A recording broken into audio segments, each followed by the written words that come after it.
Bonjour les amis, bienvenue dans le podcast Le Salon du Livre et merci d'être présents. Je suis Assel Nadal, ingénieure IT, entrepreneur littéraire et fondatrice d'afrolivresses.com, le magazine littéraire en ligne de l'Afrique et de sa diaspora. Si vous êtes un passionné de livres, si vous souhaitez mieux comprendre l'évolution du secteur du livre dans le monde en général, en Afrique et dans sa diaspora en particulier, alors ce podcast est exactement ce qu'il vous faut. Avec mes invités, retrouvez-nous tous les vendredis pour l'actualité littéraire et autres thématiques autour du livre. Et c'est parti pour un nouvel épisode du Salon du Livre. Bonjour. Dans notre dernière série sur le théâtre, épisode 9.3, je recevais la dramaturge et metteuse en scène Eva Doumbia. Récemment, sur sa page Facebook, elle annonçait qu'elle avait été victime d'un grave accident en Côte d'Ivoire qui a failli lui ôter la vie. Je voudrais profiter de cette occasion pour vous demander, s'il vous plaît, de lui envoyer des pensées positives pour qu'elle s'en remette très vite. Nous lui souhaitons de tout cœur un bon rétablissement. Je me souviens de mon premier jour en entreprise comme si c'était hier. Fraîchement sortie de l'école, un diplôme d'ingénieur en informatique en poche, j'étais prête pour ce moment important de ma vie que j'avais imaginé parfait. Enfin, je pouvais être indépendante financièrement, construire une belle carrière et être la femme la plus épanouie du monde. Après quelques semaines d'intégration, petit à petit, la réalité en entreprise me rattrapait. Combine, surmenage, incompréhension avec les collègues ou les managers devenait une nouvelle réalité à laquelle je n'étais pas du tout préparée. J'ai toujours pensé que ces difficultés étaient liées au fait que j'avais évolué dans un milieu dominé par les hommes, notamment dans le monde de l'informatique, et qu'en plus, le fait d'être une femme noire ne me faciliterait vraiment pas la tâche. Je ne parle même pas de mes difficultés à parler l'allemand à cette époque.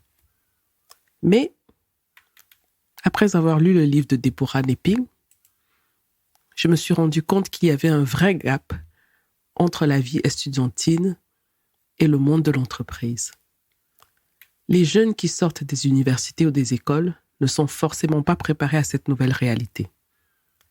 Dans son premier livre, publié en auto-édition et intitulé « Les réalités de la vie en entreprise, celles que l'école ne nous a pas apprises », Deborah Nepping partage avec le lecteur ses expériences en entreprise dans le domaine de la finance. C'est un véritable cri d'alarme qu'elle lance pour interpeller les décideurs et ces jeunes remplis d'espoir qui arrivent sur le marché du travail dans le domaine de la finance. Je vous souhaite une très agréable écoute en compagnie de Deborah Nepping.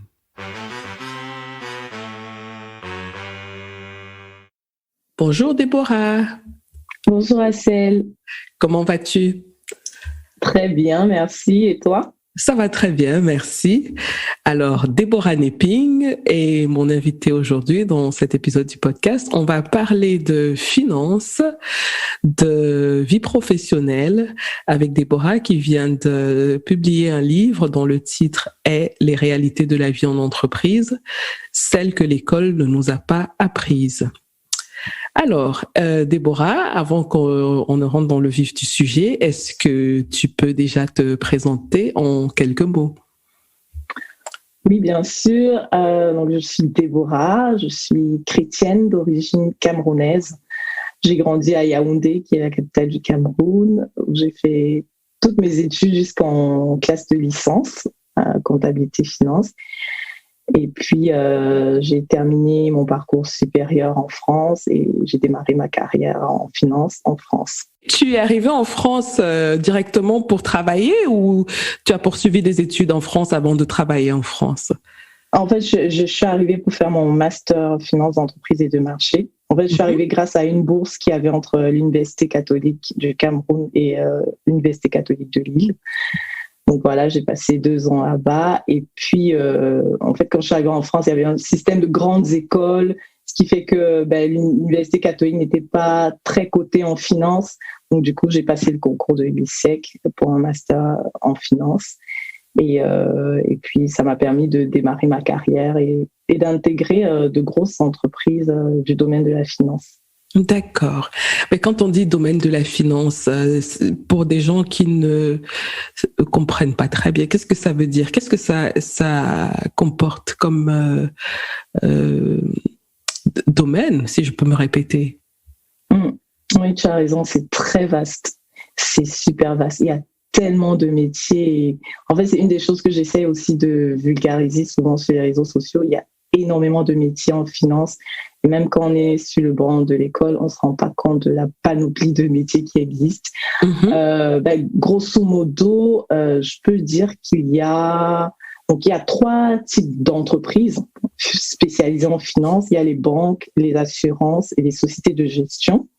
Et puis en parallèle, il y a les cabinets qui interviennent de manière ponctuelle pour soutenir les entreprises du secteur de la finance, que ce soit en stratégie ou en système d'information. Donc, grosso modo, c'est un peu la grosse famille déjà d'entreprises qui existent. Et puis, au sein de chacune de ces entreprises, il y a énormément de métiers. Oh là là, je ne sais même pas si c'est possible de faire la liste, vraiment. Il y a les fonctions globales, si je peux dire, qu'on retrouve au sein de chacune de ces typologies d'entreprises. C'est la direction des ressources humaines, la direction du commerce et du marketing, direction de financement, direction d'investissement et bien sûr direction financière où là on fait vraiment tout ce qui est comptabilité, contrôle de gestion, publication des états financiers. Et quelle est ta spécialité? Parce que tu es encore dans le domaine. Oui, c'est vrai. En fait, moi, j'ai fait une formation d'analyse financière. Donc, en fait, j'ai le CFA, c'est un diplôme international en analyse financière.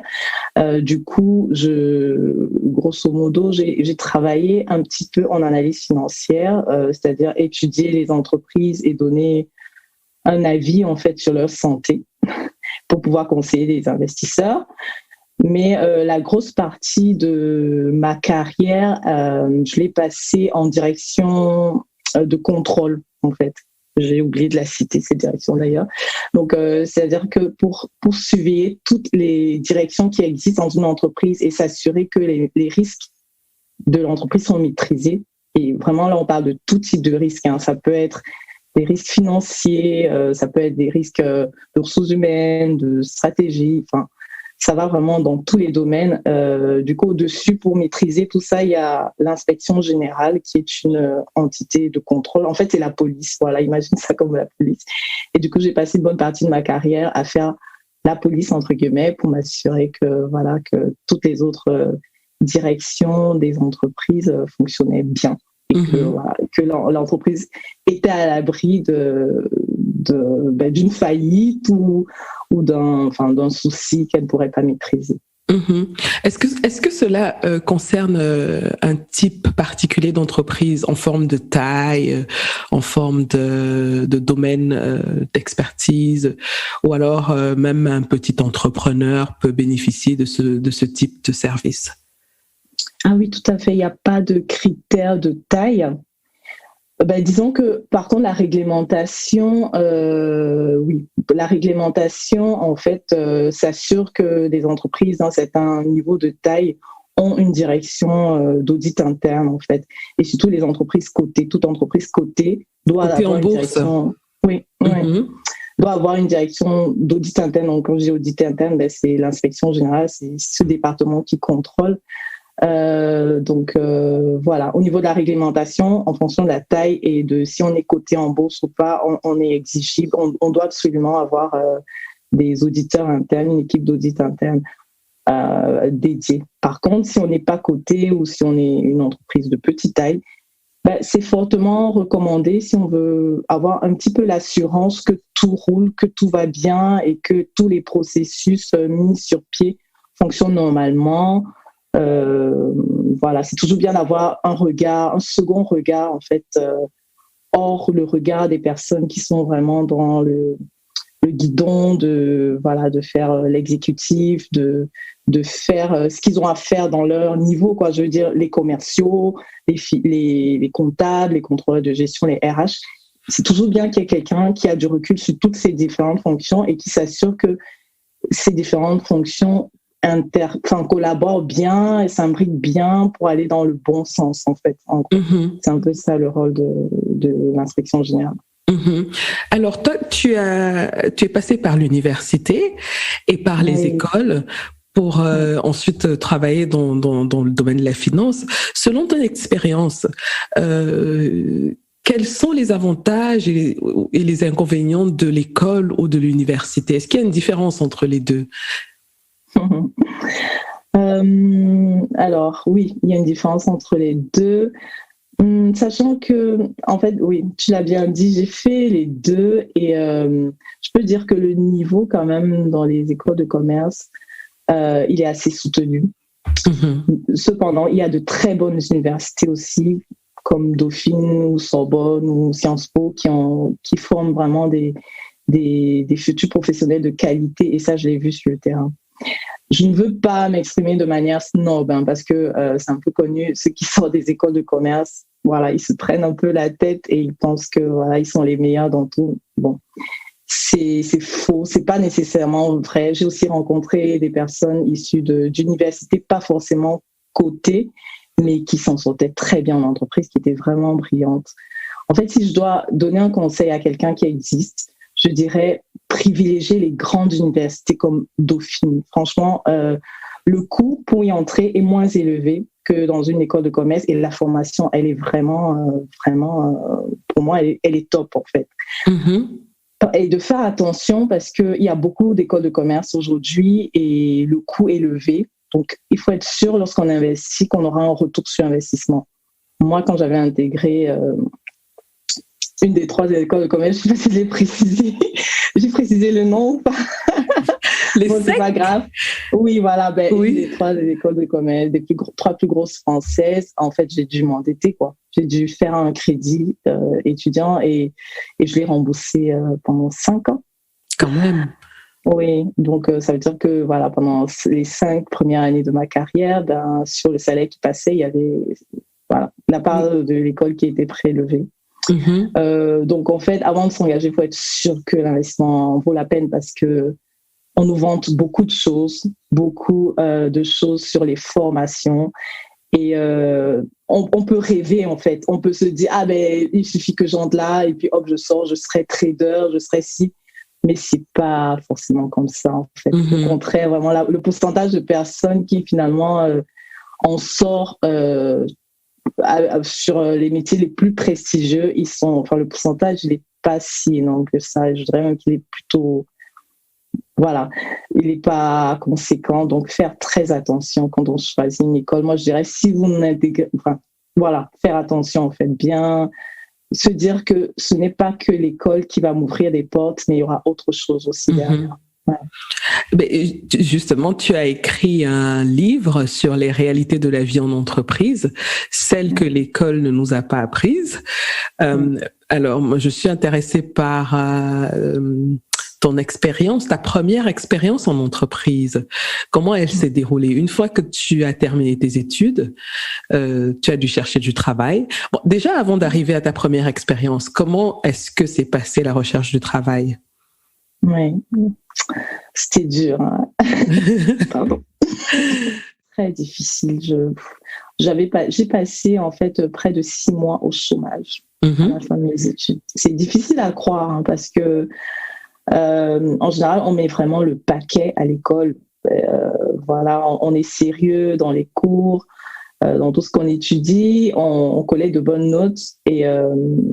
Mais j'avoue que quand on est, je ne sais pas si c'est quand on est étranger, parce que j'ai pas non plus beaucoup d'exemples d'anciens camarades d'origine française qui autant galéré. Donc, mais après, je connais pas le parcours de tous les étudiants français, mais les étudiants étrangers que j'ai croisés aussi, j'en connais plein qui ont eu vraiment du mal à trouver leur premier poste, même sortant de grosses écoles de commerce. Il y en a beaucoup aussi qui sont arrivés. En fait, vraiment, il y a de tout. Il y a beaucoup qui sont arrivés, mais il y en a aussi qui ont galéré.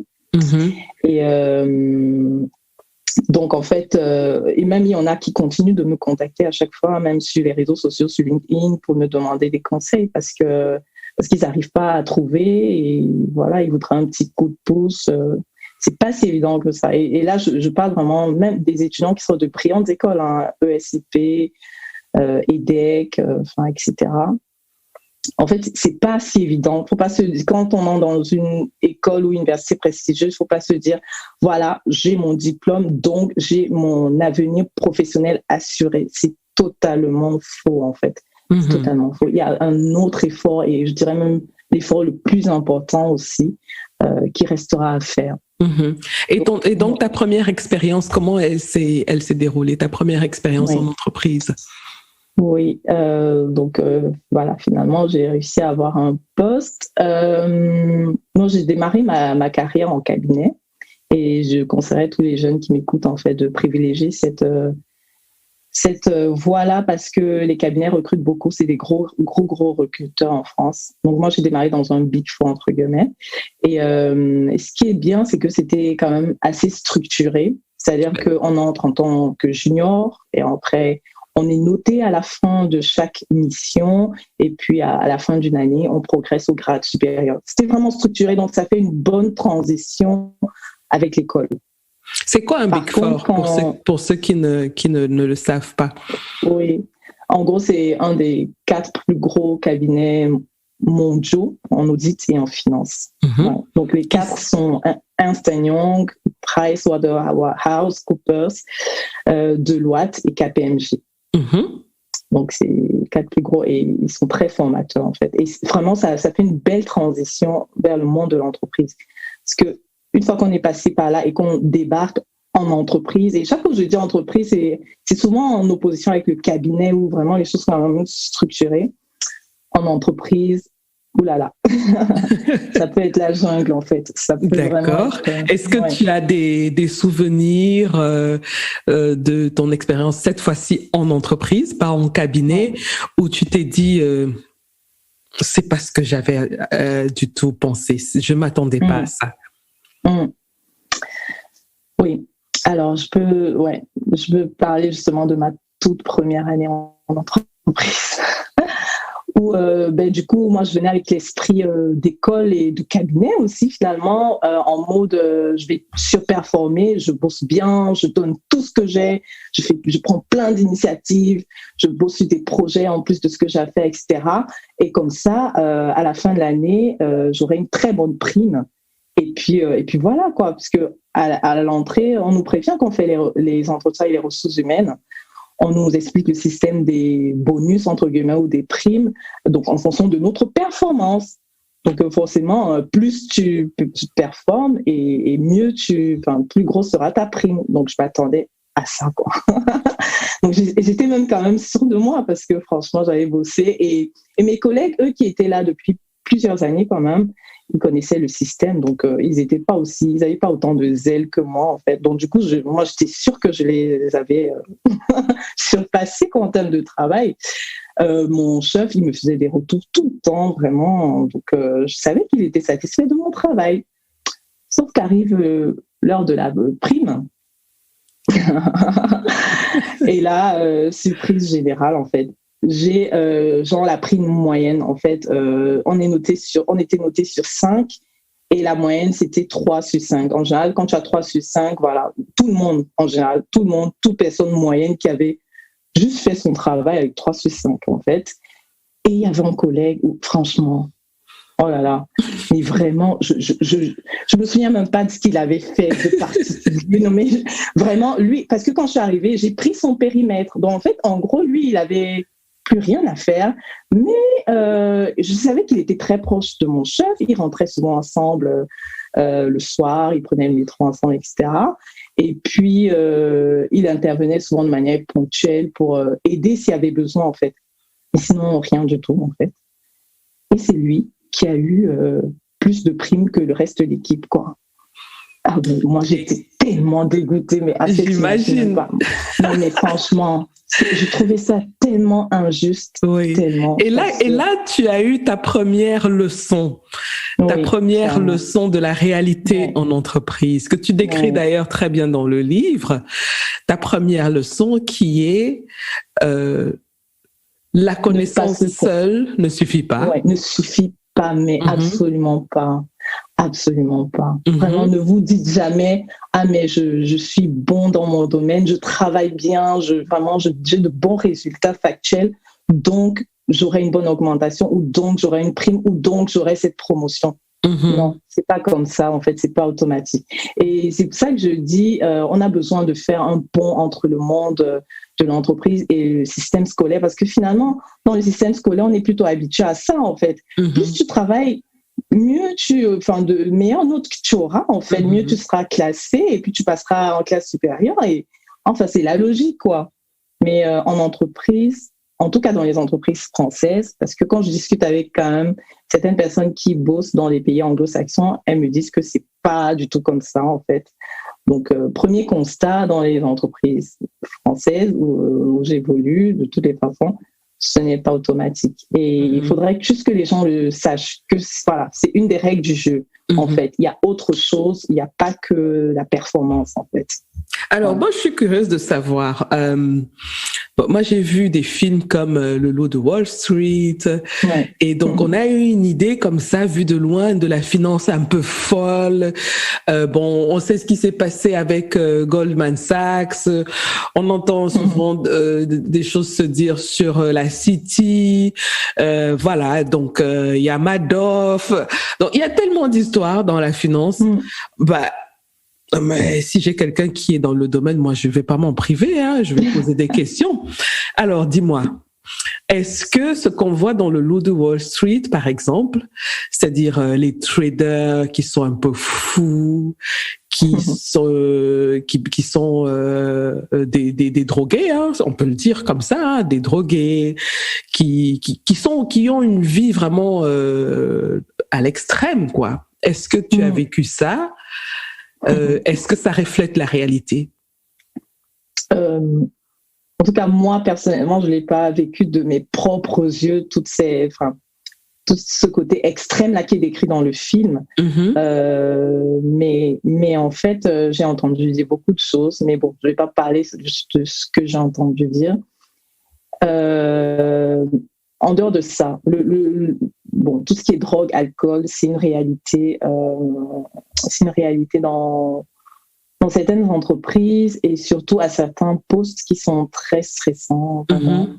On dit souvent que l'argent, ce qui tourne autour de l'argent, des fois, c'est assez particulier, mais je ne sais pas si c'est ce qui explique ça, mais c'est vrai qu'à certains postes, il y a tellement de pression, de stress par rapport à l'argent, gérer des clients ou de l'institution financière que je pense l'être humain face à tout ce stress peut être emmené à faire des choses pour décompresser, quoi. Et donc moi oui, j'ai fréquenté des collègues qui prenaient un petit peu je n'y connais pas, un petit peu de quelque chose pour tenir le coup. En plus, à l'époque, j'étais très naïve en fait, parce que moi, je connaissais pas tout ça, voilà. Donc, mais je pense que j'ai subi quand même quelques moqueries. Et quand j'ai réalisé un petit peu ce qui se passait, waouh, quoi. Et comment on fait pour résister à ces tentations-là? Parce que l'effet de groupe est très puissant, quelles que soient les tentations d'ailleurs. Comment on fait pour dire non quand on est la seule à dire non, quand tout autour de soi, on a un certain style de vie, on a certaines valeurs qui sont un peu étrangères des nôtres.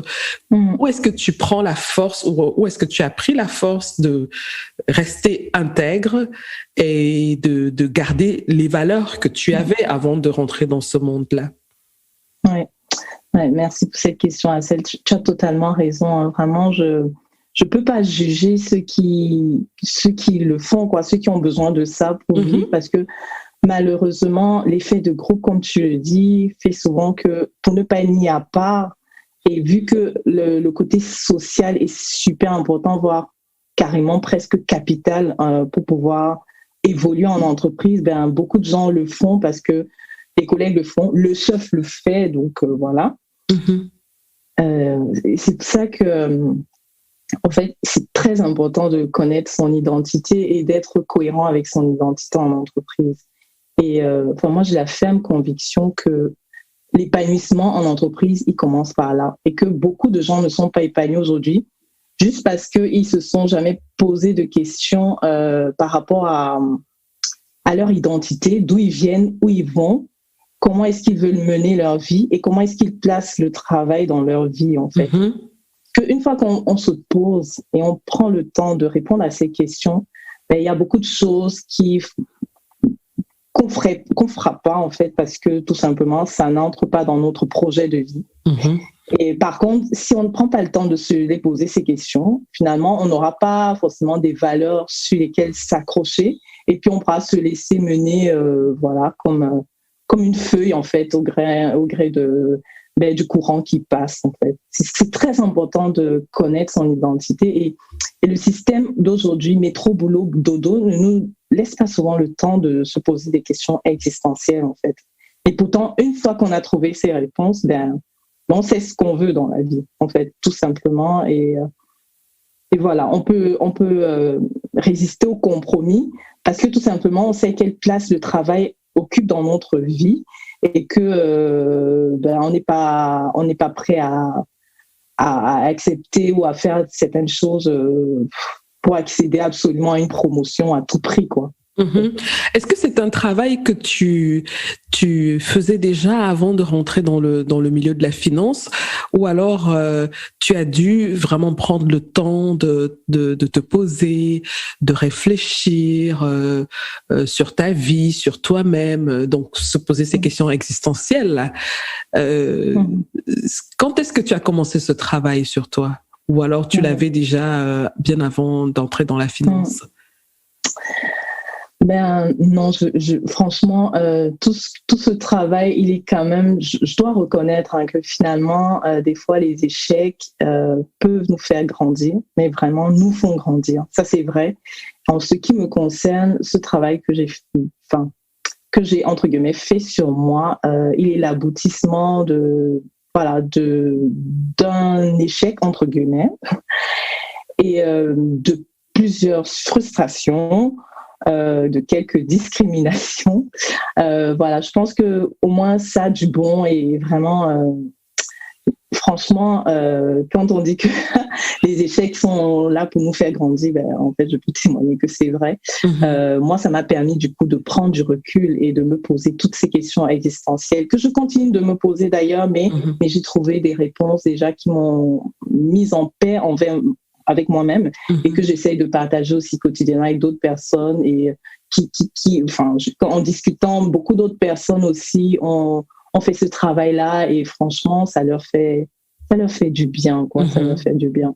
Donc, je rappelle que tu en parles aussi dans ton livre, hein, donc la manière d'aborder le travail, la place qu'on donne au travail dans sa vie. Donc toutes ces questions-là, tu les soulèves dans le livre par rapport à tes propres expériences, par rapport aux témoignages des gens que tu as rencontrés. Et tu parlais tout à l'heure d'immigration. De discrimination, pardon. Est-ce que toi, en tant que femme noire immigrée en France, tu as connu des difficultés liées à tes origines et à ta couleur de peau dans ce domaine-là, en entreprise, dans la finance? Oui. Alors... Comment je peux répondre à cette question? Je répondrai de manière sincère, c'est sûr, mais il n'y a pas de mais. C'est juste qu'il faut que je choisisse bien l'angle parce que je ne veux pas non plus blesser les gens, tu vois. Et parce que c'est difficile d'apporter une preuve matérielle aussi, des choses qu'on a. C'est un ressenti en fait. Ces choses-là. Voilà, c'est ça. Au niveau des discriminations, c'est difficile à chaque fois d'apporter une preuve matérielle. Donc, faut faire attention à ce qu'on avance. Il y a beaucoup de choses que je pourrais raconter, mais voilà, si on me demande quelle preuve tu as, voilà. Mais en même temps, je pense que on a le droit de dire ce qu'on ressent, même si on se trompe. C'est très important, je pense, de pouvoir savoir que sa parole compte. Donc, c'est évident qu'on peut se tromper parce qu'on est tous des êtres humains, mais il est important de savoir que on peut dire ce qu'on ressent. Oui, ça c'est super, d'avoir une liberté d'expression et c'est pas donné à tout le monde, j'avoue, dans tous les pays du monde. Oui, j'ai connu... j'ai fait face à... Enfin, j'ai eu le sentiment de faire face à la discrimination à plusieurs reprises et le compte des choses, c'est que j'ai jamais démarré ma carrière en me disant que je pouvais être mise de côté à cause de mes origines. Jamais, je t'assure. J'en entendais souvent parler du plafond de verre qui est noir, de beaucoup d'expériences de nos aînés qui sont en Europe depuis un certain bout de temps. Mais en fait, je m'étais jamais dit que ça pouvait m'arriver. Je sais pas pourquoi. C'est marrant. Bon. Et donc, du coup, au contraire, dans plusieurs entreprises, on met très souvent en avant les quotas. Donc, beaucoup de plus en plus de managers aiment bien afficher le fait que voilà, sous eux, il y a tel pourcentage de femmes, tel pourcentage de noirs, etc. Et même au niveau des évolutions, c'est souvent une fierté pour eux de dire ça, telle personne est responsable de tel département, etc.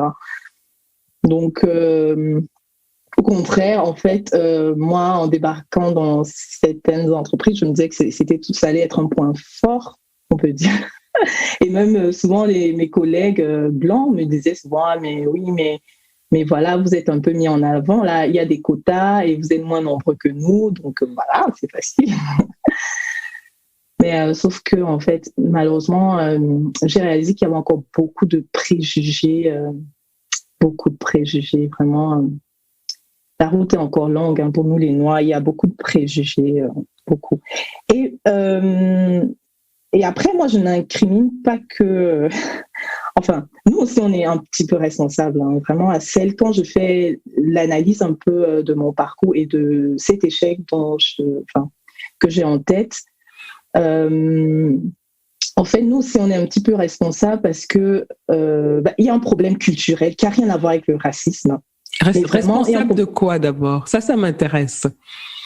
Non, mais parce que non, quand je dis responsable, c'est que on peut parfois ne pas se comporter à notre avantage sans s'en rendre compte. Juste vraiment, il y a un choc culturel d'abord de base qui n'a rien à voir avec le racisme. Ce qui fait que, par exemple, dans le pays d'où je viens, on aime bien, débattre, on aime bien avoir raison, on aime bien avoir le dernier mot et montrer qu'on sait, on aime bien, parce que en général, on est, dynamique, intelligent pour la plupart, donc on aime bien faire, avoir le dernier mot, si je peux dire, dans certaines situations. Sauf que, moi, j'ai appris qu'en entreprise, vaut mieux des fois laisser faire, en fait. Il y a des combats qui servent à rien. Donc, en fait, même si tu as raison et que ton chef a tort, en fait, la pire des choses que tu puisses faire, c'est de lui dire qu'il a tort, en fait. Et le pire, en fait, c'est devant tout le monde. Pense ça, déjà. Mais ça, c'est des comportements un peu dont certains en ont conscience et super, mais peut-être beaucoup ne l'ont pas. Et ça peut être une erreur comportementale qui nous porte préjudice parce que, après tout, tout le monde est humain, les gens ont des rancunes, beaucoup, et un ego, mais surdimensionné. Voilà. Donc, en fait, nous, on est souvent sur la défensive parce qu'on veut prouver qu'on est bon, tu vois, et on peut souvent discuter face à un chef ou un collègue, etc. Juste parce qu'en fait, on est persuadé qu'on a raison, les faits sont là, et en général, on a raison, sauf que vraiment... Donc, en fait, si je comprends bien, en entreprise, en général, mais là, ce n'est pas, je pense que c'est un conseil qui peut aider tout le monde, c'est pas nécessairement lié à la couleur de peau. Non, justement. En entreprise, il faut savoir choisir ses batailles, si j'ai bien compris. Oui, Exactement. Et vraiment, totalement, en fait. Mais le deuxième point très important, les pauses café. Les pauses café. Nous, malheureusement, je sais pas, culturellement, on a cette barrière-là de ne pas se sentir de prime abord à l'aise avec nos collègues. Donc, on passe moins de temps avec eux. On privilégie notre ordinateur, notre travail, les résultats. Mais en fait, non, c'est pas ça qui. Enfin, franchement, c'est la relation sociale alors. C'est la relation sociale avec le collègue, avec le chef, oui, les pauses café ou les pauses cigarettes pour ceux qui fument, bien qu'on n'encourage personne de fumer là maintenant. Mais c'est la réalité. Oui, c'est ça. Et malheureusement, nous, on n'est pas souvent à l'aise avec ça parce que, voilà, on n'a pas forcément grandi ici en France, donc on n'aura pas forcément les mêmes centres d'intérêt, les mêmes sujets de conversation. S'ils se moquent des autres, on sera mal à l'aise du fait de parler de ceux qui sont pas là. Enfin, justement, en parlant des réalités en entreprise, si on revient sur ton livre qui est qui parle de cette thématique-là, quand est-ce que tu as décidé d'écrire un livre? Comment ça s'est passé? Ah oui, en fait, tu sais, les premières lignes, je les ai écrites, non pas les premières lignes du livre, je n'ai pas commencé par le début, mais les premières pages, quand j'ai décidé d'écrire, c'était vraiment suite à une journée tellement difficile où je me sentais tellement injustement traitée. Franchement, c'était une énième frustration. Je me sentais tellement mal, j'ai pleuré, mais tellement pleuré. Et puis j'ai voulu écrire pour me libérer.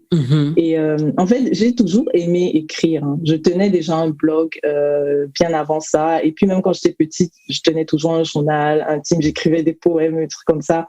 Et chaque fois que j'ai un problème, j'aime l'écrire parce que ça me libère d'abord. Juste vraiment pour libérer, prendre du recul, analyser la situation et tout. Donc j'ai commencé à écrire. Et après, je me suis dit, oh là là, mais franchement, faut que ça change. Je trouvais ça tellement injuste. Et en plus, le pire, c'est que j'avais d'autres personnes qui avaient vécu la même situation que moi. Et du coup, je me disais, non, il faut que ça change. Et franchement, je suis assez sensible face à l'injustice. Et du coup, je me suis dit, je vais écrire quelque chose pour dénoncer tout ça et pour que ça change, pour que les gens sachent, pour que les gens prennent conscience. Parce que je me suis dit, peut-être qu'ils prennent pas conscience qu'il y a un problème, dans le système. Ce n'est pas normal. C'est pas comme ça que ça devrait être. C'est juste pour dénoncer les choses et pour que je me disais quelqu'un va me lire, quelqu'un qui aura le pouvoir de changer les choses, il va les changer. Tu vois. Et donc, petit à petit, tes premières phrases, tes premiers écrits se sont transformés en un livre, ce qui n'est pas chose facile. Comment s'est passée la publication de ce livre? Tu l'as publié en auto-édition, donc tu as décidé de faire tout toute seule comme une grande. Je n'avais pas trop le choix, je t'expliquerai. Non, mais en réalité, une fois que j'ai fait d'abord relire par mes proches et ensuite par un professionnel. Donc, une fois que j'ai fait la relecture, je l'ai envoyé à des maisons d'édition. J'ai envoyé à 3 maisons d'édition que j'avais choisies. J'ai eu le retour d'une maison d'édition. J'étais super contente, super fière. Sauf que la proposition du contrat, je l'ai trouvé assez, je ne vais pas dire abusive, mais dure, encore une fois. Parce que je devais avancer d'abord quelques milliers d'euros au départ. Donc, c'était un contrat à compte d'auteur dont je devais avancer de l'argent. Et après, même au niveau des ventes, je me retrouvais avec, j'ai envie de dire 1 euro symbolique, mais vraiment 1 euro. C'était vraiment... Et du coup, je juste trouvé ça assez injuste comme proposition. Et puis, donc, je me suis dit, la meilleure des choses à faire, alors, c'est de publier, de créer une maison d'édition et de publier moi-même. Et c'est une maison d'édition que j'ai créée avec une amie qui est passionnée d'édition depuis sa jeunesse et qui a aussi fait face à des frustrations professionnelles. Donc, on était presque à la même phase de notre carrière, même si elle est plus avancée quand même que moi.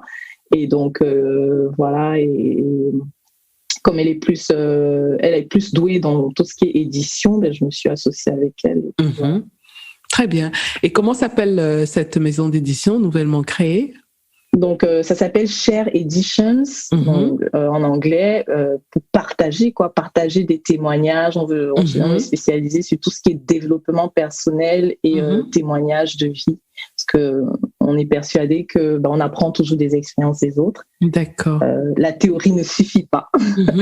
Donc, voilà, c'est un peu ça.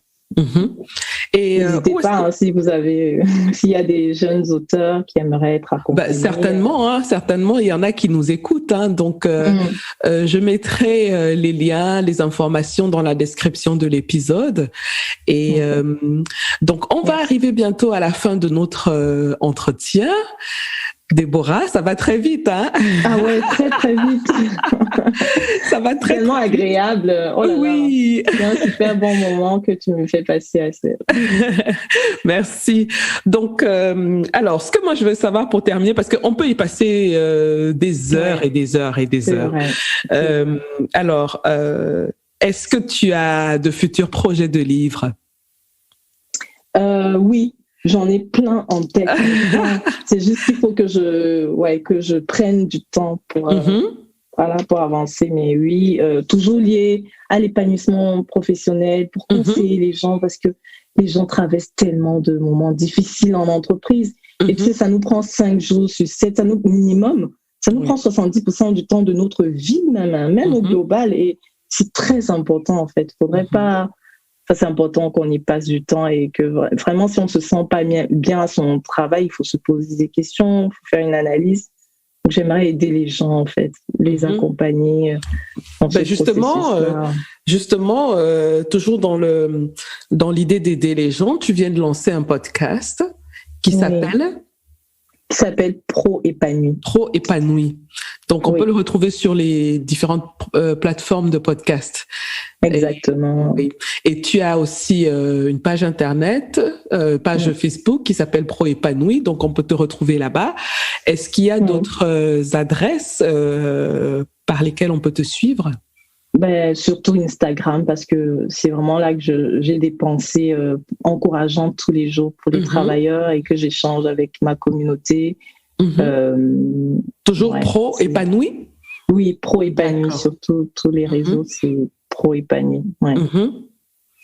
Alors, est-ce que tu as un dernier mot pour ceux qui nous écoutent? Oui, j'ai envie de vous dire... si vous traversez une période difficile à votre travail, déjà, sachez que vous n'êtes pas le seul, parce que je suis sûre que si on fait un sondage, je ne sais même pas s'il y aura 1% de personnes qui diraient oui, je suis totalement épanouie, salariée dans cette entreprise, vraiment, j'aime m'y rendre tous les lundis, j'ai vraiment la patate, le sourire aux lèvres tous les lundis de ma vie. Enfin, franchement, ils sont rares, les gens.